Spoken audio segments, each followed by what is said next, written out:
The great influence of Greek culture began with the arrival of the barbarians. These barbarians relied heavily on war tactics and potentially conquered the Minoan people. The Minoans had strong naval power like the Phoenicians, but they were well known for other accomplishments, such as developing the first written language, independent cities, and a matriarchal government. While it is assumed that the barbarians had a big influence on the collapse of the Minoans, other factors such as volcano eruptions, tsunamis, fires, etc., could have potentially occurred. The Mycenaean civilization eventually took power. After the Mycenaeans crumbled and the Dark Ages lifted, Greece arose, and different city-states became successful, especially those of Sparta and Athens. Both were independent of one another, Sparta being more warlike and self-regulating, while Athens was more democratic. Each had different polices, which were composed of art, religion, education, sport, entertainment, and government.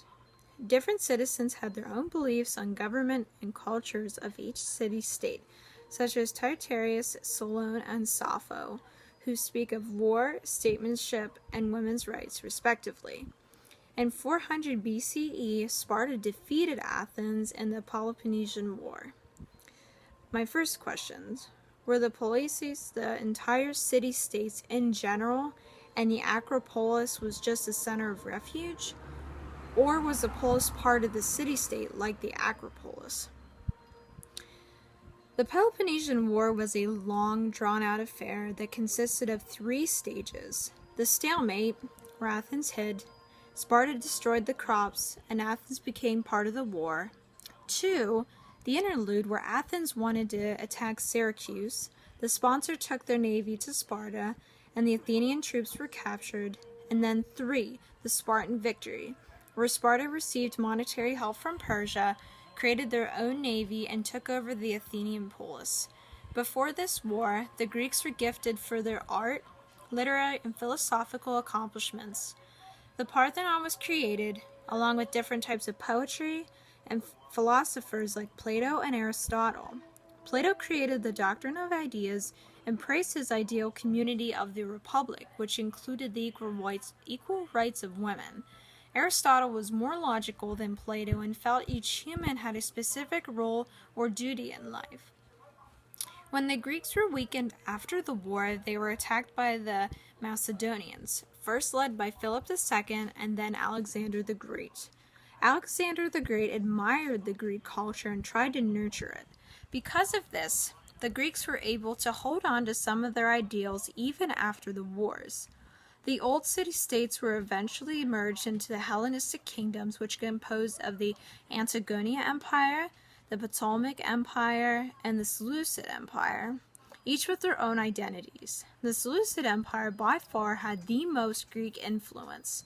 Ideas began to blend and flourish, such as the new Greek language and the establishment of a professional bureaucracy. To answer the prompt, I feel that the way the Greeks changed was more significant than the ways they stayed the same. The fact that their culture was still around was remarkable, but the dramatic change in their culture is even more impressive. Even though the Greek language was notable to begin with, they found a way to merge their culture with others to create an even more impressive language, or the Koine Greek language. The Greeks were able to deal without the city-states, which was their main source of government for generations, and be content with the new professional bureaucracy. They were even able to adapt to individualism, such as Epicureanism, which believed that the world was composed of atoms and that there was no purpose in life or in heaven. The fact that the Greeks gave up some of their religion to conform to the new identities of the empires was remarkable. The Greeks were a significant group of people who were able to adapt and fight to ultimately become one of the most successful peoples during the BCE era.